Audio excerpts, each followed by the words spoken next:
Buenos días a todos. Un placer estar aquí en Bayamón con ustedes en esta que es mi universidad, porque estuve en la Carlos Albizu, pero estoy retirado de la Universidad de Puerto Rico. Así que me emociona ver a tantos estudiantes y profesores interesados en este tema. Le han puesto el título de una guerra preocupante, y ciertamente es una guerra preocupante que debemos tratar de entender y analizar y ir más allá de lo que nos presentan a veces los medios de comunicación, porque los medios de comunicación están en la guerra también, pero los universitarios tenemos maneras, ¿verdad?, de discriminar la información que recibimos, de tener una actitud crítica ante un evento tan importante como esta guerra, que yo creo que ya el compañero Martínez Borrás ha señalado algunas de las implicaciones que tiene el conflicto. Más allá de la guerra en Ucrania, yo creo que hay que estudiar las guerras, y hay que estudiar las guerras como fenómenos muy importantes en el sistema internacional, y además fenómenos que afectan a las sociedades en que están involucradas. Y en la medida en que el mundo está cada vez más integrado, pues cuando hay una guerra, y sobre todo en este caso una guerra en el centro de Europa, pues todo el mundo está involucrado. Tiene implicaciones para nosotros, como tiene implicaciones para Asia, para África.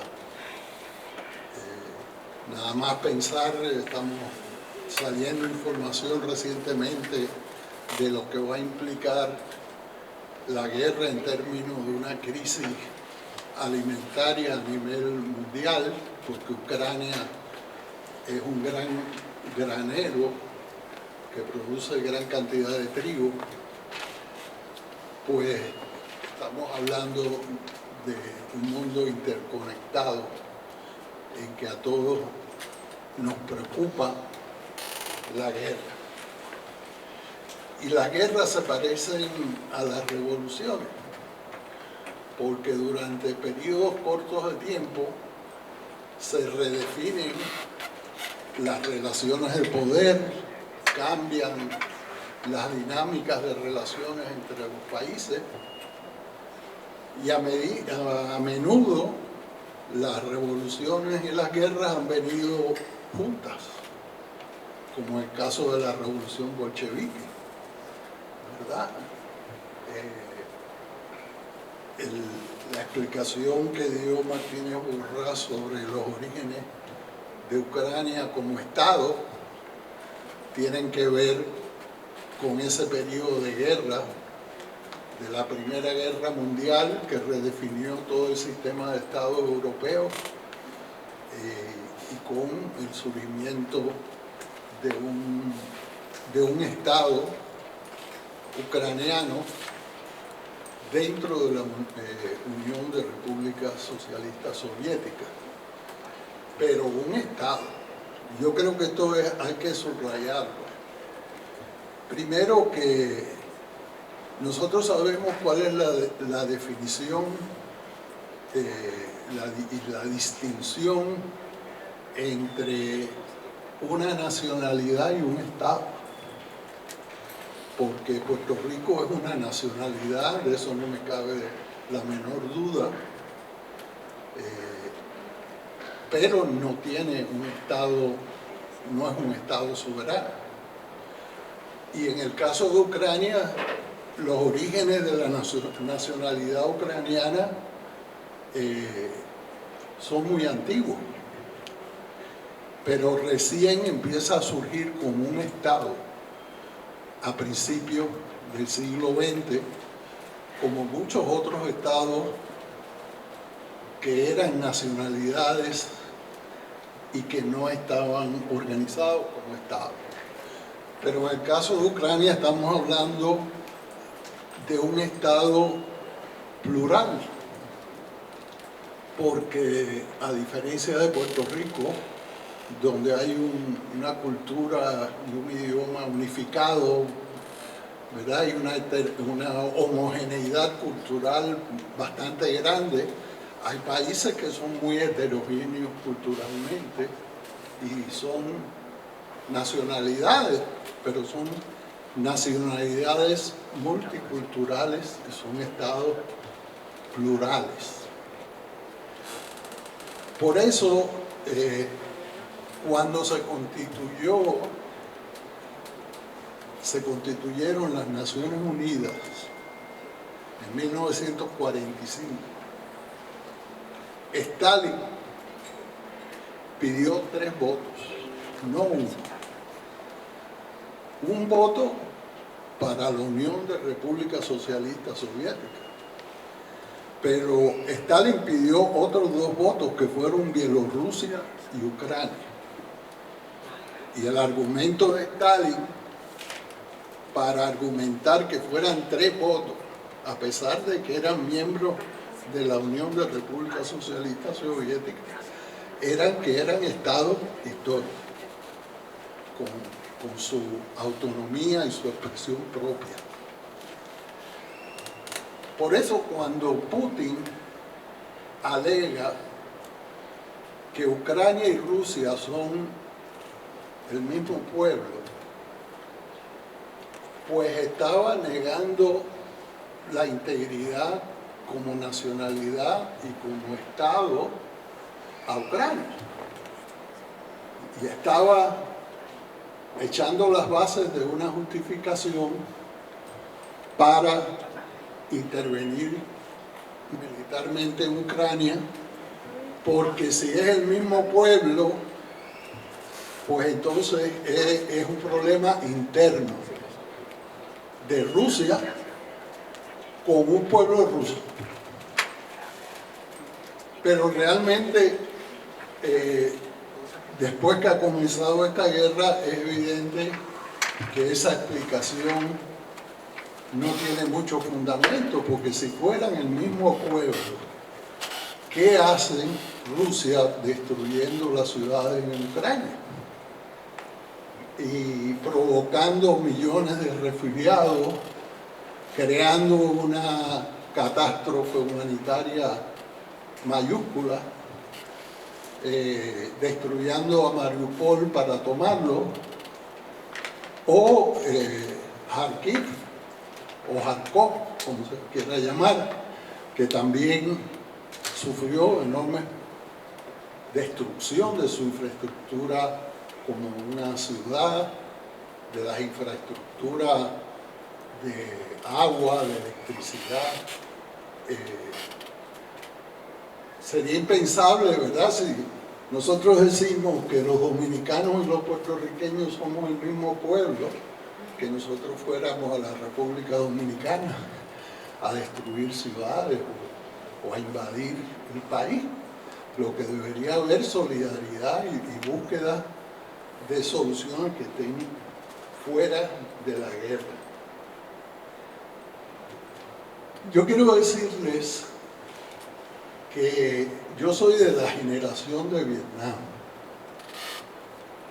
Y yo estaba antes, como ustedes, podría estar sentado ahí, cuando hacía unas cuantas décadas era joven.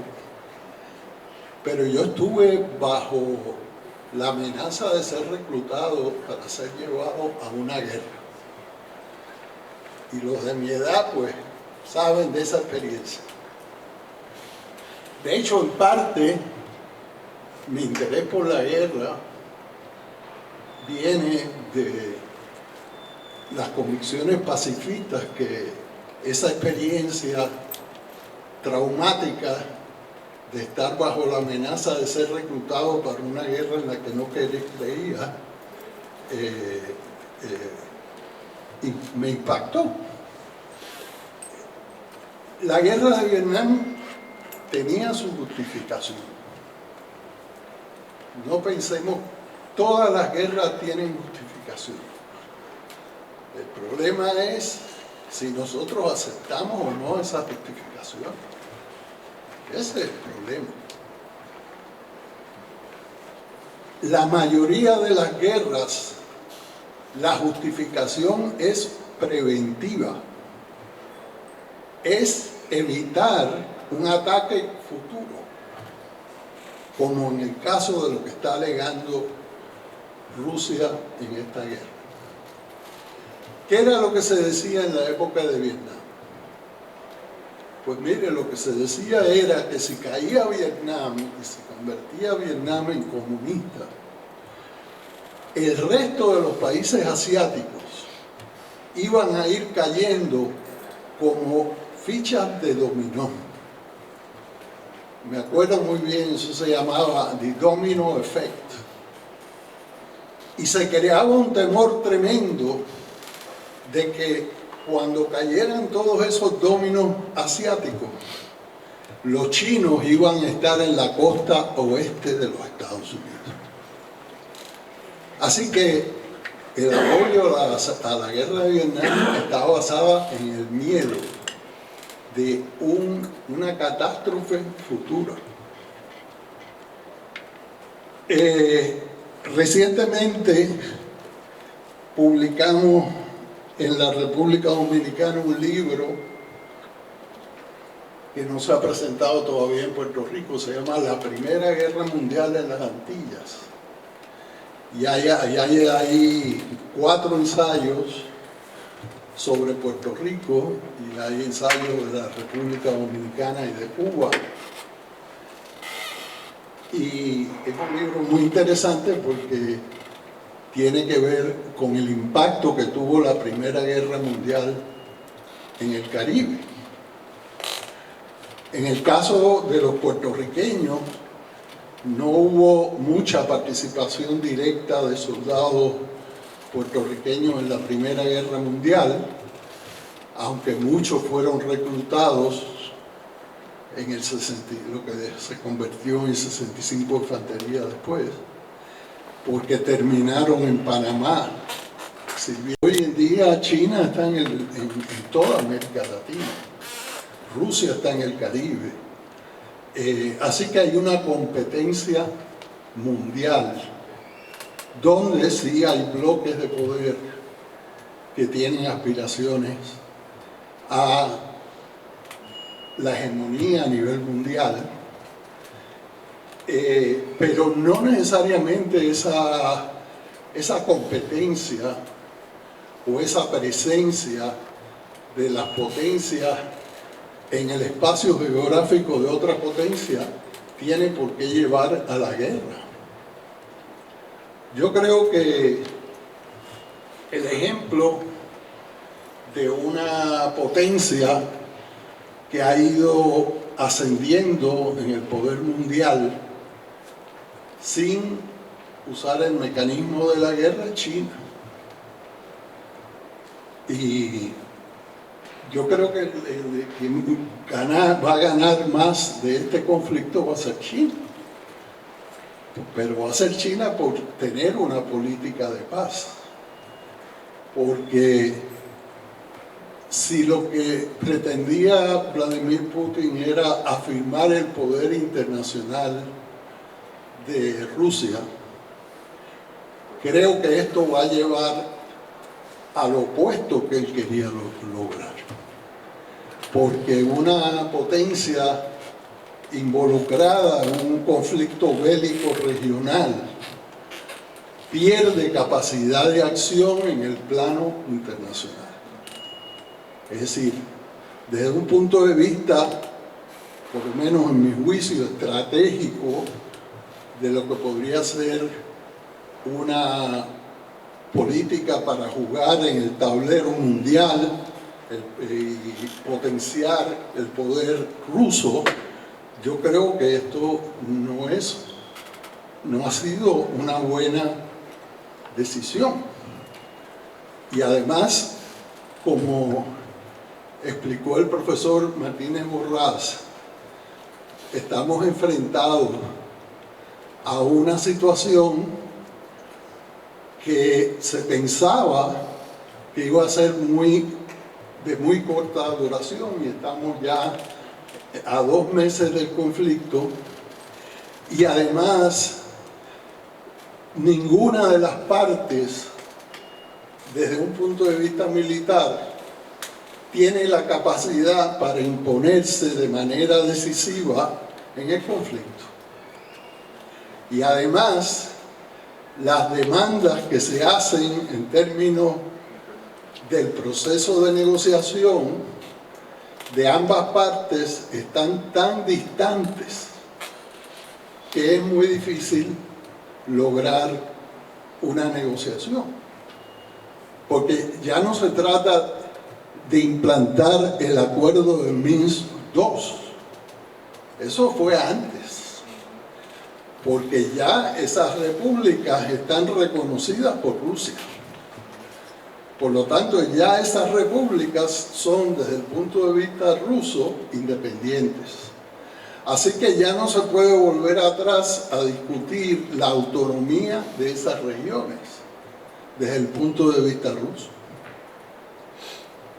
Y está también planteado, que a veces no se plantea, el problema de Crimea. ¿Qué va a ocurrir con Crimea? Porque una de las partes alega que no reconoce esa anexión de Crimea, es decir, Ucrania.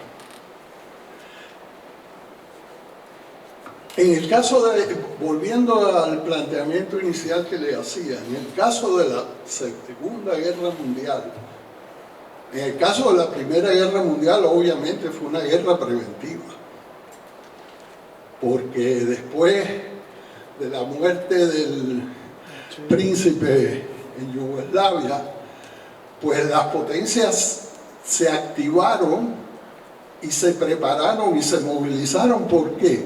Porque pensaban que la otra parte les iba a atacar. Entonces, cuando una de las partes pensó que ya estaba suficientemente preparada militarmente, entonces se lanzó en la guerra, pensando que iba a ser un paseo, y fue una de las guerras más horribles de la historia, millones de muertos. Y en la Segunda Guerra Mundial, que también uno podría buscar en las explicaciones de la guerra la cuestión de la guerra preventiva, pues allí murieron 22 millones de rusos y fue un desastre. ¿Por qué decimos que la Segunda Guerra Mundial también tuvo una explicación preventiva? Porque Hitler subió al poder alegando que el Tratado de Versalles había debilitado a Alemania y que era una gran injusticia porque le habían impuesto terribles reparaciones de guerra que destruyeron su economía, le habían prohibido crear un ejército,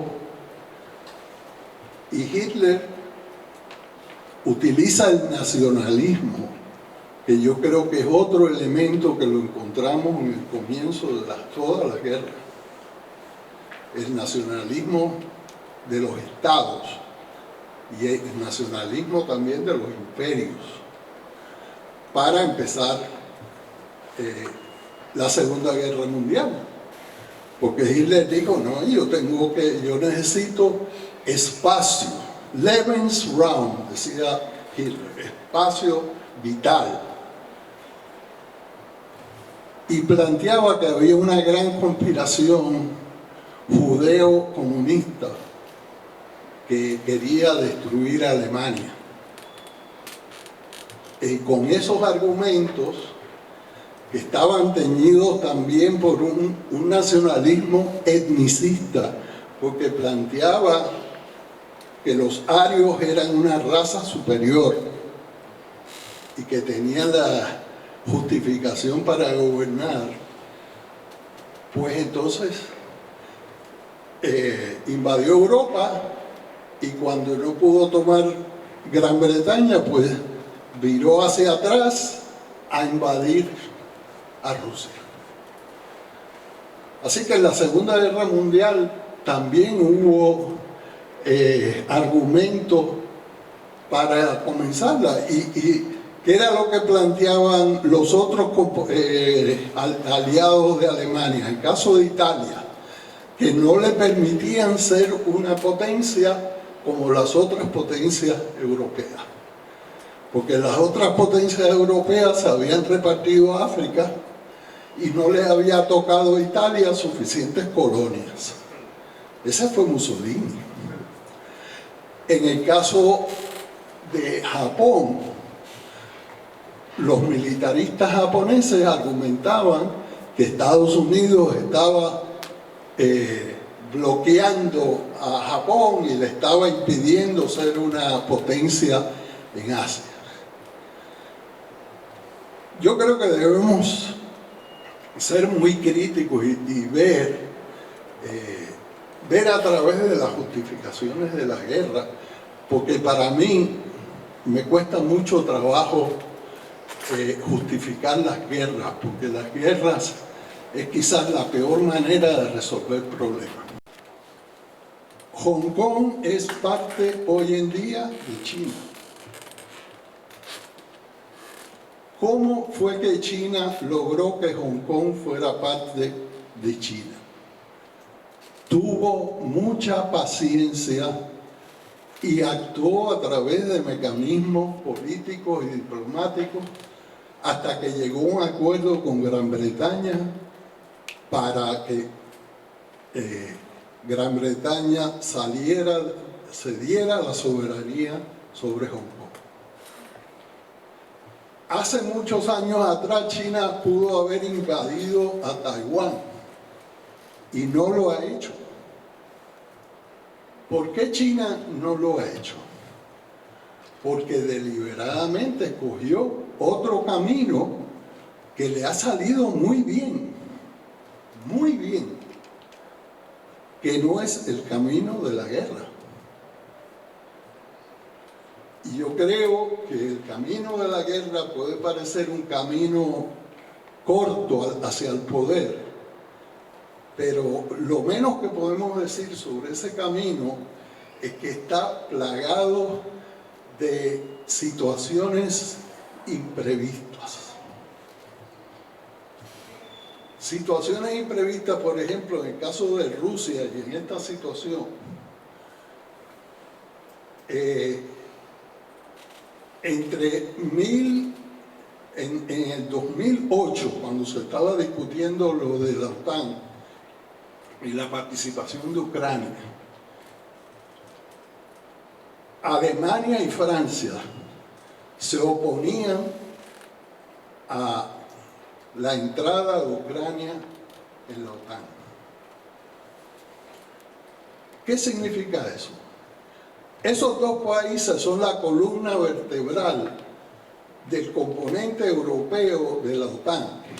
Ucrania no hubiera podido entrar a la OTAN. Así que no había esa explicación, ¿verdad?, de un peligro inmediato. En segundo lugar, si ese fuera el argumento, si eso justifica una guerra, como Lituania, Estonia y Latvia son miembros de la OTAN, eso quiere decir que Rusia podría invadirnos. Entonces, el otro tema del desplazamiento de armas nucleares Hay un pedacito de Rusia que se llama Kaliningrado. Está en el mar Báltico, y ustedes lo pueden buscar en un mapa. Está como por aquí. Es un pedacito, un pequeño pedacito de tierra que quedó allí de Rusia y está entre los países bálticos y Polonia. Rusia tiene armas nucleares en Kaliningrado. Así que, ¿de qué estamos hablando? La otra cuestión es sobre la OTAN. Los Estados Unidos y los países europeos durante el periodo de Trump, las relaciones se deterioraron porque Trump no le interesaba a Europa. Y él sacó soldados de Europa. La fortaleza de la OTAN se había debilitado. Entonces, esta intervención en Ucrania lo que va a hacer es unificar más a la OTAN y le va a dar un protagonismo mayor dentro de la OTAN a los Estados Unidos. Entonces, lo otro que está ocurriendo es que Finlandia y Suecia están considerando entrar en la OTAN. Finlandia históricamente se había mantenido neutral frente a Rusia. Por cierto, si ustedes quieren ver algo sobre esa relación entre Finlandia y Rusia, en Netflix hay una serie que se llama Border Town, sobre un pueblo que está en la frontera rusa. ¿Y cuál es la relación? La gente se monta en un automóvil y llega a San Petersburgo. Y uno de los personajes principales de esa serie es una mujer rusa que había trabajado con el servicio de inteligencia ruso y ahora trabaja con la policía finlandesa. Bueno, ese tipo de relación es bien positiva porque es una forma de convivencia. Las fronteras no tienen que ser puntos de choque y de tensión, pero al invadir Ucrania, el mensaje que pasa a Rusia que está dispuesto a ir a la guerra para lograr su... Entonces, los países que quedan en el Báltico y los países que quedan en la frontera con Rusia se sienten amenazados. Si entra Finlandia y Suecia a la OTAN, pues las tensiones en Europa van a aumentar. Así que aunque mi colega Martínez Borrán ni yo le vemos muchas salidas inmediatas a este conflicto, no solo para Europa, sino para el mundo entero, sería lo mejor que se encontrara una salida diplomática, unas negociaciones. Escuché que el secretario general de las Naciones Unidas iba a ir a Moscú para negociar con Putin y pedir un fin de la guerra. Aunque no estamos muy optimistas, ojalá esas iniciativas lleven a algún lado. Yo quisiera añadir una explicación, porque Rusia ha dado varias explicaciones sobre el tema de la guerra, pero yo creo que ustedes deberían averiguar sobre lo que quiere decir el euroasianismo. Yo traje un libro que estoy leyendo. Este es el libro, la autora es Madeleine Laruelle, Russian Euro-Asianism, An Ideology of Empire. Hay una corriente de pensamiento geopolítico ruso post caída de la Unión Soviética que se ha denominado euroasianismo. Y el euroasianismo es una doctrina contraria al occidentalismo que habían representado Yeltsin y Gorbachev. Porque Yeltsin y Gorbachev habían apostado por un acercamiento a Europa y que Rusia fuera aceptada como una potencia europea, integrarse en un sistema de seguridad europeo. Pero esta teoría euroasianista, que la representa principalmente un teórico que se llama Alexander Dugin, plantea que Rusia no debe acercarse a Occidente, sino que debe lograr la neutralización de Occidente. No de Finlandia, sino de Europa completa, para reducir el poder mundial de los Estados Unidos. Voy a explicarle un poco sobre el euroasianismo para que ustedes también averigüen sobre esta doctrina. Porque el Alexander Dugin y otros euroasiáticos están muy cerca a Vladimir Putin y a las estructuras de poder rusas. Esto no es una cuestión académica que esté separada del poder, sino es una corriente de pensamiento orientado hacia afectar la toma de decisiones por el Estado ruso. Les quiero citar de una autora española del CSIC, que aunque es un artículo del 2007, tiene que ver con esto que le estoy planteando.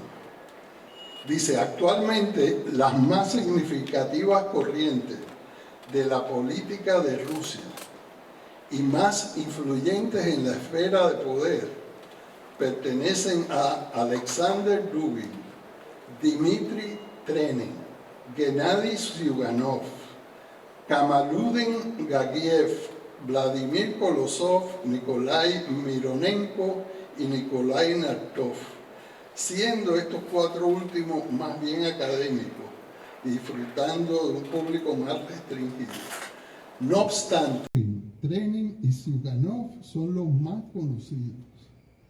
Y entonces dice, la obra de Alexander Dugin, que se llama The Essentials of Geopolitics, representa el libro de cabecera del expansionismo moderno ruso.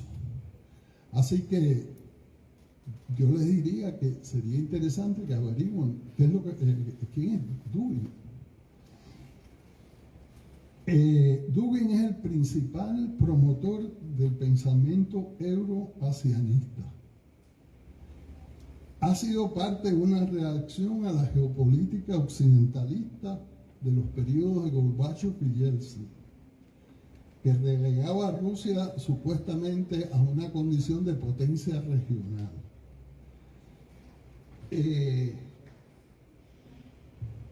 es lo que propone? El euroasianismo rechaza la democracia liberal y reivindica la tradición autocrática rusa. Favorece el predominio de los rusos étnicos sobre las minorías étnicas.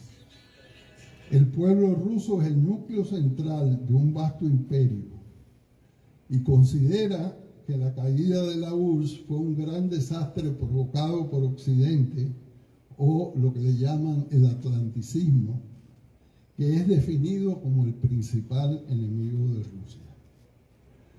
Dugin le llama a la estrategia de la OTAN la estrategia de la anaconda, porque supuestamente le pone presión a Rusia desde las costas para intentar asfixiar a Rusia. Y entonces hay toda una serie de preceptos del euroasianismo que implican, por ejemplo, usar los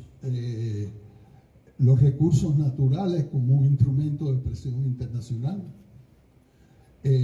crear nuevas alianzas, por ejemplo, con Turquía, impulsar la neutralización de Europa completa, etc. No voy a entrar mucho en esto, pero yo creo que son elementos que hay que tomar en cuenta, porque esta decisión de intervenir en Ucrania, pues yo creo que no puede ser explicada solamente con factores que están presentes en la situación ucraniana, sino que se trata de toda una política frente a la OTAN. Una política que en este caso ha significado la guerra, pero que lo que nos espera es un largo periodo de tensiones internacionales. Sobre todo en ese espacio geográfico europeo, que nos van a afectar a todos, porque esto es revertir los procesos de integración económica mundial que habían ocurrido después de la caída del muro de Berlín, que habían ocurrido después de la visita de Nixon a China. China no se sale de ese juego porque ese juego le conviene y se va a mantener dentro de esa economía mundial, pero ciertamente lo que estamos viendo es que uno a uno elementos que ataban económicamente, diplomáticamente, políticamente a Europa y a Estados Unidos con Rusia, pues se están desmontando. Pues eso no configura un mundo más seguro. Eso configura un mundo más inestable y más inseguro. Así que lo menos que nosotros podemos hacer como académicos, universitarios, es estar al tanto de estos procesos internacionales, porque van a configurar el futuro de cada uno de nosotros. Futuro que va a ser más largo en el caso de muchos de ustedes que en el mío, pero futuro que no nos depara un mundo más estable y de paz. Muchas gracias.